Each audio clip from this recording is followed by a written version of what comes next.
কাশ্মীরে হামলা এটি ভারত সরকারের একটি বড় কৌশল। কারণ যে সময়ের মধ্যে বিশ্ববাসীর নজর ভারতের ওয়াকফ সংশোধনী আইনের উপর। ভারতের ওয়াকফ সংশোধনী আইন পাস করে মুসলমানদের মসজিদ ভাঙচুর এবং মুসলমানদের 170টিরও অধিক মাদ্রাসা বন্ধ করেছে এবং অনেক মাদ্রাসাকে ভাঙচুর করছে এবং এই আইনের বিরোধিতা করতে গিয়ে অনেক মুসলমানদেরকে উগ্রবাদী হিন্দুরা হত্যা করেছে।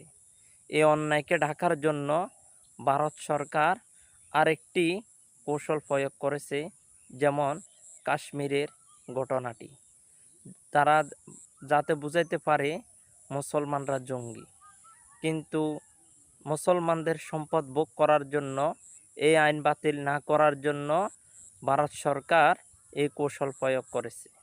আপনারা অবগত আছেন, বাংলাদেশে বিগত সরকারের আমলে একটি অন্যায়কে ঢাকার জন্য কিছুদিনের মধ্যে আরেকটি অন্যায় আবিষ্কার হয়ে যেত। অনুরূপভাবে ভারত সরকার একই কৌশল প্রয়োগ করেছে।